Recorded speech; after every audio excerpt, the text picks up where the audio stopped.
ଏହି କାହାଣୀଟି ଆମ ପାଖକୁ ଆମର ଜଣେ ସବସ୍କ୍ରାଇବର ଭାଇ ପଠାଇଛନ୍ତି। ଯଦି କିଛି ତ୍ରୁଟି ଥାଏ ତାହେଲେ ମୋତେ କ୍ଷମା କରିବେ। ଏହି କାହାଣୀଟି ସମ୍ପୂର୍ଣ୍ଣ ଆମ ସବସ୍କ୍ରାଇବର ଭାଇଙ୍କ ନିଜସ୍ୱ କାହାଣୀ।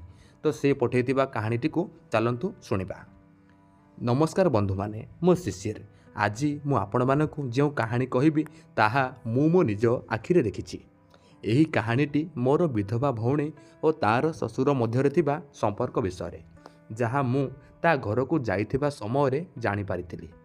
ମୋର ଭେଣେଇ ଭାଇ 6 ବର୍ଷ ପୂର୍ବେ ମୋର ଭଉଣୀକୁ ଏକା କରି ଆରପାରିକୁ ଚାଲି ଯାଇଛନ୍ତି। ମୁଁ ବହୁତ ଦିନ ପରେ ମୋର ଭଉଣୀ ଘରକୁ ଯାଇଥିଲି। ମୋର ନାନୀ ତା'ର ସାନ ଭାଇକୁ ଦେଖି ବହୁତ ଖୁସି ହୋଇଗଲା।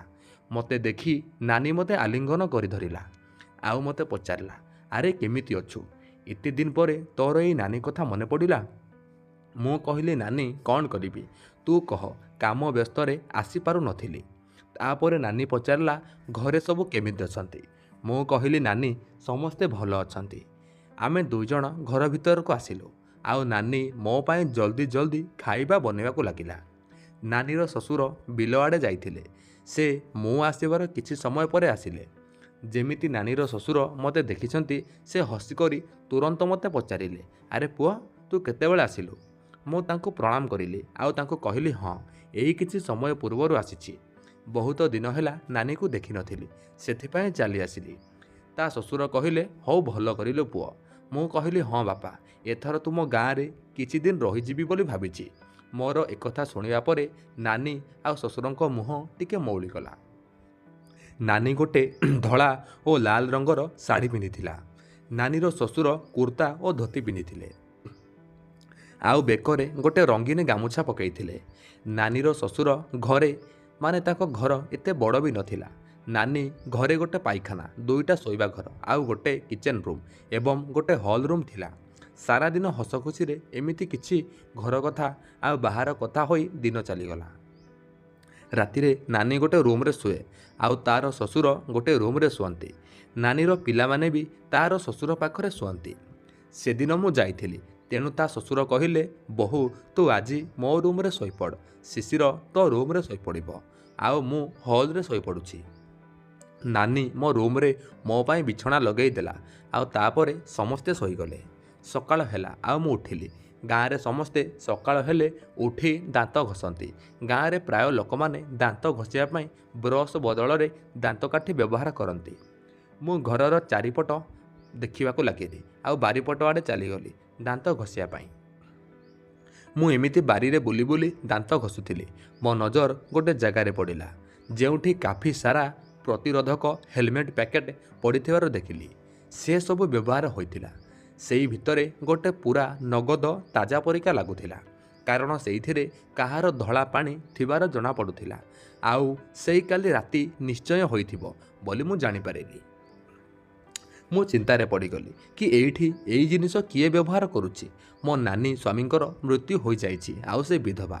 ଆଉ ମୋ ନାନୀର ଶ୍ୱଶୁରଙ୍କର ବି ସ୍ତ୍ରୀ ମରିଯାଇଛି। ମୁଁ ଚିନ୍ତା କରିବାରେ ଲାଗିଲି, ସେ କିଏ ଯିଏ ଏଠି ରାତିରେ ଆସି କାମ କରି ଯାଉଛି? ମୋର ଟିକେ ସନ୍ଦେହ ମୋର ଭଉଣୀ ଉପରେ ହେଲା।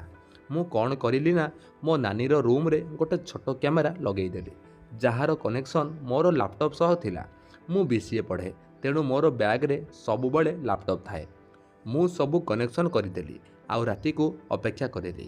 ନାନୀ ଓ ପିଲାମାନଙ୍କ ସହ ହସି ଖେଳି ଦିନ ବିତିଗଲା। ସମସ୍ତେ ଖାଇସାରିବା ପରେ ଶୋଇବାକୁ ଚାଲିଗଲେ। ମୁଁ ବି ମୋର ରୁମ୍କୁ ଯାଇ ଲାପଟପ୍କୁ ଅନ୍ କରିକି ବସିପଡ଼ିଲି। ବହୁତ ସମୟ ହୋଇଯାଇଥିଲା, କିନ୍ତୁ କେହି ନାନୀର ରୁମ୍କୁ ଆସୁନଥିଲେ। ପ୍ରଥମେ 10ଟା ବାଜିଲା, ତାପରେ 11ଟା ବାଜିଲା ଆଉ ପ୍ରାୟ ରାତି 12:30ରେ ମୋ ନାନୀର ରୁମ୍ର କବାଟ ଖୋଲିଲା। ମୁଁ ଦେଖି ଆଶ୍ଚର୍ଯ୍ୟ ହୋଇଗଲି। ସେ ରୁମ୍ରେ ଆଉ କେହି ନୁହେଁ, ମୋ ନାନୀର ଶ୍ୱଶୁର ପଶିଲେ।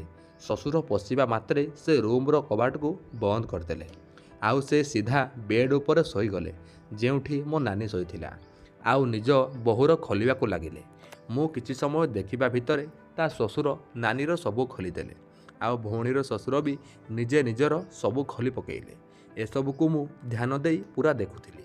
ମୁଁ ବୁଝି ସାରିଥିଲି ମୋ ଭଉଣୀ ଓ ତା ଶ୍ୱଶୁର ମଧ୍ୟରେ ଗୁପ୍ତରେ ସମ୍ପର୍କ ଅଛି। ଆଉ ଏତିକି ଭିତରେ ମୋ ଭଉଣୀ ତା ଶ୍ୱଶୁରକୁ କହିଲା, ବାପା, ଆଜି ଦିନକ ପାଇଁ ତ ଆପଣ ଆସିପାରିନଥାନ୍ତେ, କାରଣ ମୋ ଭାଇ ଆସିଛି। ଯଦି କେହି ଜାଣିଦିଏ? ତାପରେ ତା ଶ୍ୱଶୁର କହିଲେ, ଆରେ ବୋହୂ, ତୁ ଏତେ ସୁନ୍ଦରୀ କି ତୋତେ ଖୁସି ନ କରିଲେ ମୋର ଶାନ୍ତ ହୁଏ ନାହିଁ। ତୋତେ ମୁଁ ଯେତେ ଥର ମଜା ଦେଲେ ବି ମୋର ତୋ ପାଇଁ କମ୍ ପଡ଼ିଯାଉଛି। ଦେଖୁନୁ ତୋତେ ଦେଖି କେମିତି ଠିଆ ହୋଇ ସଲାମ କରୁଛି। ବାସ୍ ବୋହୂ, ଆଉ ଡେରି ନ କରି ମୋର ଏଟାକୁ ତୁ ଟିକେ ଶାନ୍ତ କରିଦେ। ନାନୀ କହିଲା, ଠିକ୍ ଅଛି ବାପା, ତୁମେ ପ୍ରଥମେ ପ୍ରତିରୋଧକ ହେଲମେଟ୍ ନେଇ ଆସ, କାରଣ ମୁଁ ଚାହୁଁନାହିଁ ମୁଁ ଆଉ ଥରେ ଗର୍ଭବତୀ ହୁଏ ବୋଲି। ତାପରେ ଶ୍ୱଶୁର କହିଲେ, ବୋହୂ, କିଛି ହେବ ନାହିଁ, ତୁ ମୋ ଉପରେ ଭରସା ରଖ। ନାନୀ କହିଲା, ତୁମ ଉପରେ ଭରସା ରଖିଥିଲି ବୋଲି ଗୋଟେ ପିଲା ଭିତରୁ ତୁମର ଗୋଟିଏ ପିଲା, ଯାହା କେହି ଆଜି ପର୍ଯ୍ୟନ୍ତ ଜାଣିନାହାନ୍ତି। ତାପରେ ଶ୍ୱଶୁର କହିଲେ, ବୋହୂ, ମୁଁ କ'ଣ କରିବି? ଆଜି ମୋତେ ସେ ପ୍ୟାକେଟ୍ ମିଳିଲା ନାହିଁ। ନାନୀ କହିଲା, ମିଳିବ ବି କେମିତି? ତୁମେ ତ ପୁରା 6 ପ୍ୟାକେଟ୍ ଗୋଟେ ସପ୍ତାହରେ ସାରିଦେଲ। ତାପରେ ଶ୍ୱଶୁର କହିଲେ, ବୋହୂ, ତୁ ଏବେ ମୋର ମନର କଥା ଟିକେ ବୁଝ। ମୁଁ ଏବେ କେଉଁଠିକି ପ୍ୟାକେଟ୍ ଆଣିବାକୁ ଯିବି? ତୁ ପ୍ଲିଜ୍ ରାଜି ହୋଇଯା। ଯଦି କିଛି ହେବ ମୁଁ ତୋତେ ଡାକ୍ତର ପାଖକୁ ନେଇଯିବି। ଏତିକି କହି ଶ୍ୱଶୁର ନାନୀର ଗୋଡ଼ ଦୁଇଟାକୁ ଉପରକୁ ଉଠେଇ ତା ମଝିକୁ ଆସିଗଲେ। ଆଉ ତାଙ୍କର ସେଇଟାକୁ ନାନୀର ଭିତରେ ରଖି ଗୋଟେ ଧକ୍କା ମାରିବାରୁ ନାନୀର ଭିତରେ ପୁରା ପଶିଗଲା। ନାନୀ ମୁହଁରୁ ଚିତ୍କାର ବାହାରି ଆସିଲା। ତାପରେ ତା ଶ୍ୱଶୁର କହିଲେ, ବୋହୂ, ତୋର ଏଟାକୁ ମୁଁ ଯେତେ ମଜା ଦେଲେ ବି ମୋତେ ନୂଆ ନୂଆ ଲାଗୁଛି। ଆଜି ବି ସେମିତି ସିଏ ଟାଇଟ୍ ଅଛି। ତାପରେ ଶ୍ୱଶୁର ଆଉ ଗୋଟେ ଜୋରଦାର ଧକ୍କା ମାରି ପୁରା ଭିତରେ ପୂରେଇ ଦେଲେ। ନାନୀ ମୁହଁରୁ ଜୋରରେ ଚିତ୍କାର ବାହାରି ପଡ଼ିଲା। ଏବେ ଶ୍ୱଶୁର ବୋହୂକୁ ପାଗଳ ପରିକା ଗେଲ କରିବାରେ ଲାଗିଲେ। ଆଉ ତାର ଗୋଲ ଗୋଲ ଦୁଇଟାକୁ ଖାଇବାକୁ ଲାଗିଲେ। ଆଉ ନାନୀକୁ ଶାନ୍ତି କରିବାକୁ ଲାଗିଲେ, ଯାହାଦ୍ୱାରା ରୁମ୍ରେ ହାଲକା ହାଲକା ପଚ୍ ପଚ୍ ଶବ୍ଦ ପୁରା ଆସୁଥାଏ। ଭିଡ଼ିଓରେ ଏସବୁ ଦେଖି ମୁଁ ବି ନିଜକୁ ଆୟତ୍ତ କରିପାରିଲି ନାହିଁ। ଆଉ ମୁଁ ମୋର ବାହାର କରି ତଳ ଉପର କରିବାକୁ ଲାଗିଲି। ମୋତେ ଏସବୁ ବରଦାସ୍ତ ହେଉନଥିଲା, କିନ୍ତୁ ମୁଁ ଚୁପଚାପ ଏସବୁ ଦେଖୁଥିଲି। ମୁଁ ମୋ ଲାପଟପ୍ରେ ସବୁ ଭିଡ଼ିଓକୁ ରେକର୍ଡ଼ ବି କରୁଥିଲି। ଆଉ ଏପଟେ ଶ୍ୱଶୁର ତାର ବୋହୂକୁ ପୁରା ମଜା ଦେବାରେ ମସଗୁଲ। ଆଉ ନାନୀ ବି ତଳପଟୁ ତାର ଉଠେଇ ଉଠେଇ ମଜା ନେଉଥିଲା। 20 ମିନିଟ୍ ଭିତରେ ନାନୀ 2 ଥର ଝଡ଼ି ସାରିଥିଲା। ନାନୀ 2 ଥର ଝଡ଼ିବା କାରଣରୁ ତାର ପୁରା ଓଦା ହୋଇଯାଇଥିଲା। ଆଉ ଶ୍ୱଶୁରଙ୍କର ବହୁତ ସହଜରେ ଆଗପଛ ହେଉଥିଲା। ଆଉ ଏମିତି 45 ମିନିଟ୍ ପରେ ଶ୍ୱଶୁରଙ୍କର ଝଡ଼ିବାର ସମୟ ହୋଇଗଲା। ନାନୀ ତା ଶ୍ୱଶୁରକୁ କହିଲା, ତୁମେ ମୋ ଭିତରେ ଜମା ବି ପାଣି ଛାଡ଼ ନାହିଁ। ଯେମିତି ତୁମର ଟାଇମ୍ ହେବ ତୁମେ ତୁମର ବାହାର କରିଦେବ।